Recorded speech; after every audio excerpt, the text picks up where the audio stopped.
नमस्कार, स्वागत है आप सभी का न्यूज़ 18 राजस्थान पर हमारी खास पेशकश सिंहासन का संग्राम में। मैं हूं आपके साथ हेमंत कुमार। अगस्त का महीना राजस्थान की सियासत के लिए बेहद खास है, क्योंकि सत्ता पक्ष और मुख्य विपक्षी पार्टी दोनों अपने अपने तरीके से चुनाव की रणनीति को अमली ड्रामा पहनाने में लग गए हैं।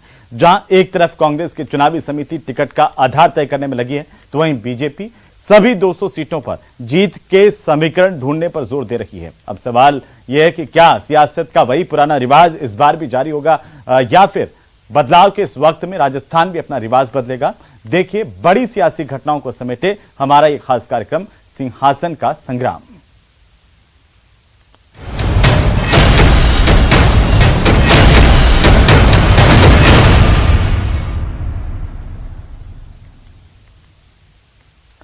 तो जिसमें जीत का मादा होगा वही चुनावी दंगल का पहलवान। जी हां, टिकट बंटवारे की गाइडलाइंस पर चर्चा के लिए जयपुर में कांग्रेस की चुनाव समिति की बैठक हुई और इस बैठक में टिकट का फॉर्मूला फाइनल हो गया। कौन होगा जीताऊ, इसका आधार बनेगी सर्वे की रिपोर्ट। चर्चा यह भी है कि जरूरत पड़ी तो कई लोगों की सीटों में भी बदलाव किया जा सकता है। रिपोर्ट देखिए।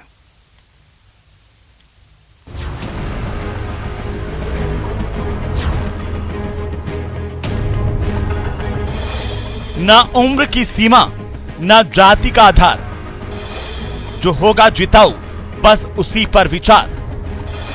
किसका कटेगा पत्ता, किसका रहेगा बरकरार, सर्वे पर गहन विचार, फाइनल फॉर्मूला तैयार। टिकट बंटवारे पर गंभीर मंथन का आगाज, सीटों में बदलाव से बदल सकेगा रिवाज। कैंडिडेट पर चिंतन, कांग्रेस का महामंथन। राजस्थान विधानसभा चुनाव के लिए समय से पहले टिकट बंटवारे का दावा करने वाली कांग्रेस ने कैंडिडेट तय करने का फॉर्मूला फाइनल कर लिया है। जयपुर के कांग्रेस वॉर रूम में कैंडिडेट तय करने पर हुए महामंथन के बाद सीएम अशोक गहलोत ने साफ कर दिया कि ना उम्र की सीमा है, ना जाति का आधार है, जो होगा जिताऊ बस उसी के नाम पर होगा विचार। विनिबिलिटी पहला मापदंड है, बस पहला और आखिरी मापदंड विनिबिलिटी रहेगा। चुनाव जीतने वाला बंदा होगा। कर्नाटक में भी 90 साल के नौजवान थे, वो जीत गए, चुनाव जीत गए। पीसीसी चीफ गोविंद सिंह डोटासरा की अध्यक्षता में हुई इस बेहद ही महत्वपूर्ण बैठक में सीएम अशोक गहलोत, पूर्व deputy CM Sachin Pilot, party के प्रदेश प्रभारी सुखजिंदर सिंह रंधावा समेत प्रदेश चुनाव समिति के सदस्य शामिल हुए। बैठक से निकलने के बाद सीएम गहलोत ने प्रदेश में कांग्रेस की जीत का दावा तो किया ही, बीजेपी पर जमकर हमला बोला। उन्होंने दावा किया कि प्रदेश सरकार की योजनाओं के दम पर इस बार रिवाज बदल जाएगा। मुझे खुशी है कि मीटिंग बहुत शानदार रही। हम लोग मैदान में उतर चुके हैं और घर घर में मैसेज जा चुका है। अभी अध्यक्ष जी कह रहे थे कि दिल्ली के नेता आगे चुनाव लड़ेंगे, तो जनता पूछेगी उनसे क्या चुनाव के बाद में जो फैसले होंगे, चाहे शिक्षा के हो, चाहे चिकित्सा के हो, चाहे सड़कों के हो, चाहे पानी के हो, बिजली के हो, चाहे और अन्य फैसले हों, क्या दिल्ली से बैठ के आप करोगे? तो कौन करेगा?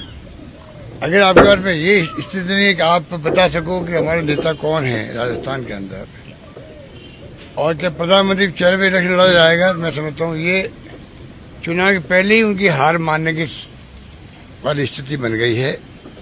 जनता इस बात का एहसास कर रही है और देखेंगे आपकी जो गुड गवर्नेंस हुई है, पूरे देश के अंदर चर्चा हो रही है राजस्थान में क्या क्या स्कीम बनी है, तो ये अपना बहुत बड़ी विजय है। मुझे पूरा विश्वास है कि प्रदेश कांग्रेस कमेटी नेतृत्व में चुनाव के मैदान में उतरने जा रहे हैं, उसमें अवश्य ही कांग्रेस भारी बहुमत से विजय होगी। और जनता माई बाप होती, मैं बार बार कहता हूँ, जनता का फैसला शुरूधारी होता है। तो जनता ने इस बार मन बना लिया है, फीडबैक जो आ रहा है कि इस बार सरकार रिपीट करेगी जनता, ये मेरा विश्वास है। चुनाव में कैंडिडेट तय करने की प्रक्रिया को लेकर पीसीसी चीफ गोविंद सिंह डोटासरा ने विस्तार से चर्चा की, जिनके मुताबिक 21 से 23 अगस्त तक ब्लॉक कांग्रेस कमेटी की बैठक के दौरान दावेदारों से आवेदन लिए जाएंगे, जिन्हें 24 अगस्त को जिला कांग्रेस कमेटी को सौंपा जाएगा। उसके बाद 25 से 27 अगस्त तक कमेटी के सदस्य जिलों में जाएंगे। जिला कमेटी से विचार विमर्श के बाद चुनाव समिति के सदस्य पीसीसी को 3 से 5 नाम का पैनल सौंपेंगे। दावेदारों पर प्रदेश चुनाव समिति में चर्चा होगी वहीं डोटासरा ने बताया कि स्क्रीनिंग कमेटी के अध्यक्ष गौरव गोगोई 28 से 31 अगस्त तक राजस्थान के दौरे पर रहेंगे। इसके साथ ही डोटासरा ने कहा कि कांग्रेस में ना कोई मतभेद है, ना ही कोई मनभेद, और जिस तरह का माहौल है निश्चित रूप से प्रदेश में कांग्रेस की सरकार रिपीट होने जा रही है।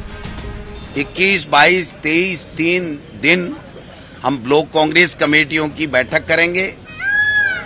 वहां पर ब्लॉक कांग्रेस कमेटियों की बैठक में हमारे प्रदेश कांग्रेस कमेटी का जो भी पदाधिकारी इंचार्ज होगा वो वहां उस बैठक में जाएगा, उपस्थित रहेगा, और हम वहां पर जो भी आवेदन करने वाले हैं वो आवेदन हम लोग लेंगे। वो 3 दिन के बाद में 20, 21, 22, 23, 24 तारीख को वो सारे के सारे आवेदन जिला कांग्रेस कमेटी में ब्लॉक कांग्रेस कमेटी की प्रोसीडिंग जो हुई है उसके साथ में भेजे जाएंगे। हम लोग वहां पर जो भी आवेदन का एक परफॉर्मा जारी करेंगे उसके साथ में हम उनसे काफी कुछ डिटेल्स मांगेंगे अपने विधानसभा क्षेत्र की, उसको देना होगा। और वो सारे आने के बाद में प्रदेश कांग्रेस कमेटी के जो पीसी के मेंबर साहिबान हैं वो अपनी राय के साथ कम से कम 3 और ज्यादा से ज्यादा 5 लोगों के बारे में अपनी राय के साथ में वो प्रदेश कांग्रेस कमेटी को देंगे। फिर हम लोग पीसी के अंदर चर्चा करके और एक राय बना करके और सीसी के अंदर हम हमारी बात रखेंगे जो सीसी के मेंबर हैं। वहीं बैठक शुरू होने से पहले स्क्रीनिंग कमेटी के सदस्य गणेश गोदियाल ने बहुत ही अहम बयान दिया, जिसमें उन्होंने 2 बातें मुख्य कही। पहली तो ये कि सर्वे की रिपोर्ट के आधार पर ही टिकट बांटे जाएंगे। इसके अलावा गोदियाल ने इस बात का खुलासा किया कि कई विधायकों की सीट में भी बदलाव किया जा सकता है। दरअसल कांग्रेस के सर्वे में इस बात के संकेत मिले हैं कि कई मंत्रियों विधायकों पर हार का खतरा मंडरा रहा है। ऐसे में गोदियाल का ये बयान बहुत कुछ संकेत दे रहा है। हालांकि उन्होंने सीएम फेस के सवाल पर चुप्पी साध दी, लेकिन ये दावा जरूर किया कि प्रदेश में कांग्रेस इस बार 156 सीट जीतने जा रही है। संविधान में जो मार्ग प्रशस्त किए गए हैं उन सभी मार्गों को अपनाया जाएगा। नंबर 1 बात, ये बात सही नहीं है कि कांग्रेस ने ये कहा है कि हम सब कुछ आजमाएंगे। हम बीजेपी जैसा चरित्र हमारा नहीं है कि हम सब कुछ आजमाएंगे। जो नैतिकता कांग्रेस पार्टी का एक गहना रहा है, उस नैतिकता को अपनाते हुए, उसका ध्यान रखते हुए जीतने के लिए हम हर कोशिश करेंगे, उसको करना भी चाहिए। और मैंने आपको एक शॉर्ट में इस बात को कहा है कि जिस प्रकार का माहौल है, जैसे काम सरकार ने किए हैं और जो गंभीरता हमारे हाईकमान ने दिखाई है राजस्थान के बारे में, उन तीनों बातों से लगता है कि निश्चित रूप में हम यहाँ सरकार बनाने में सफल होंगे। प्रदेश में पिछले कई चुनाव से एक रिवाज सा रहा है, 5 साल सत्ता में रहने वाली पार्टी का राज चला जाता है और पिछले चुनाव में पराजित दल के सिर पर जीत का सेहरा सज जाता है। इस लिहाज से इस बार सत्ता में आने की बारी बीजेपी की है, लेकिन सीएम गहलोत समेत अधिकतर कांग्रेस के नेताओं का दावा है कि इस बार रिवाज बदलेगा, राज नहीं। इस दावे को साकार करने के लिए कांग्रेस ने 156 सीटें जीतने का लक्ष्य रखा है। ऐसे में कांग्रेस की कोशिश है कि प्रदेश में चुनाव आचार संहिता लागू होने से पहले ही सभी कैंडिडेट फाइनल कर लिए जाएं, ताकि कैंडिडेट्स को चुनाव प्रचार का पर्याप्त समय मिल सके और जिन योजनाओं के दम पर कांग्रेस की सरकार रिपीट करने का दावा कर रही है, उन योजनाओं की बात जन जन तक पहुंचाई जा सके। न्यूज़ 18 राजस्थान के लिए जयपुर से बाबूलाल धायल की रिपोर्ट। तो 200 विधायक 7 दिन तक कैंप करके सीट टू सीट जीत के समीकरण तलाशेंगे और ये बात बीजेपी के खेमे की हो रही है, क्योंकि बीजेपी की 23 का चुनाव जीतने की रणनीति के 5 राज्यों के अलग अलग विधायकों को यह जिम्मेदारी सौंपी गई है। माना यह जा रहा है कि यह ग्राउंड रिपोर्ट ही आगे टिकट बांटने का आधार हो सकता है। देखिए आखिरकार भाजपा की रणनीति क्या है, जीत का प्लान क्या है।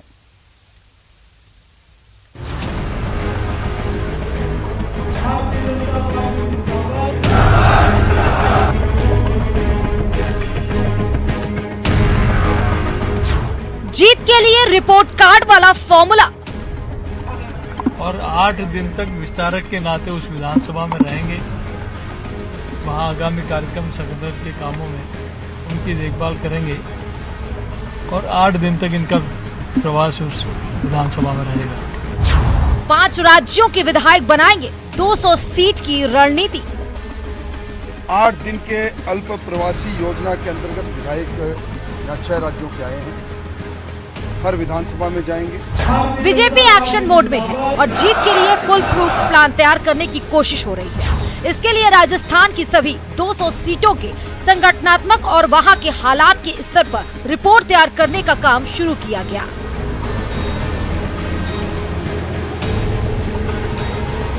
देखिए, उनका मुख्य काम है उस विधानसभा का जो उनको पॉइंट्स मिलेंगे, उन कामों के बारे में, संगठन के विस्तार के बारे में, केंद्र सरकार की योजनाओं के बारे में, राजस्थान की सरकार की जो नकारात्मकता है, उन सारे विषयों पर, सारे पहलुओं पर वो बातचीत करेंगे। जीत के लिए बीजेपी का प्लान 200।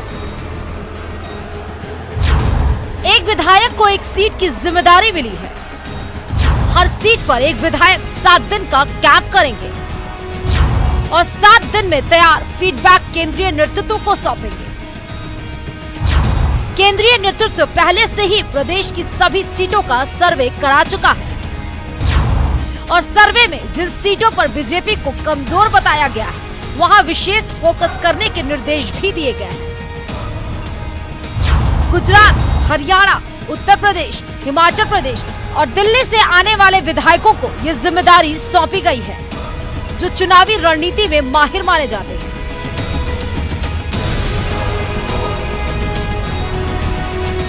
उत्तर प्रदेश में कानून व्यवस्था क्यों सुदृढ़ है? गुजरात के अंदर गरीब कल्याण के कामों में गतिशीलता क्यों है? गुजरात की बजट घोषणाएं उसी बजट वर्ष में क्यों मूर्त रूप ले लेती है? और राजस्थान में उनका धरातल क्या है? राजस्थान में सर्वाधिक पेपर लीक क्यों है?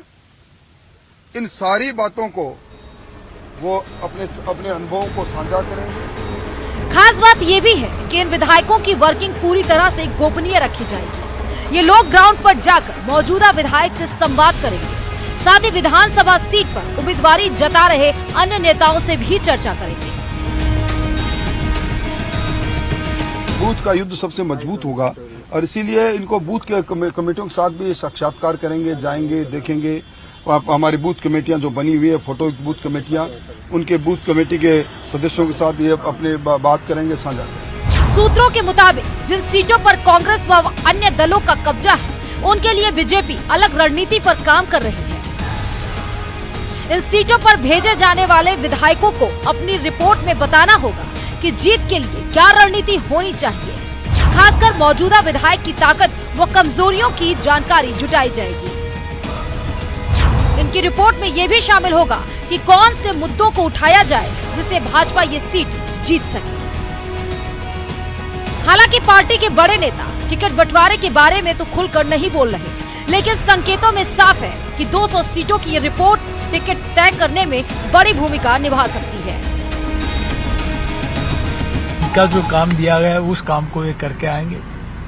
बाकी वो टिकट की रही, जहां वो जब पार्लियामेंट्री बोर्ड के जो पैरामीटर्स हैं उनमें जो खरा उतरेगा उनको मिलेगा, लेकिन अभी जो इनको टास्क दिया जा रहा है वो टास्क पूरा करके आएंगे। लेकिन सबसे बड़ा सवाल है कि क्या बीजेपी बाकी राज्यों की तरह यहाँ भी अपने उम्मीदवार बदलेगी?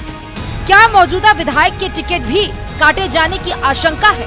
क्योंकि इससे पहले गुजरात, हिमाचल प्रदेश और कर्नाटक चुनाव में ऐसा हो चुका है। तो बीजेपी क्या वही फॉर्मूला राजस्थान में भी लागू करेगी? इसका जवाब कुछ दिनों में मिलने की उम्मीद है। सौरभ गृहस्थी, न्यूज़ 18 नेटवर्क, जयपुर। तो यहाँ रुकेंगे एक छोटे से ब्रेक के लिए, जल्द लौटेंगे। आप बने रहिए हमारे साथ।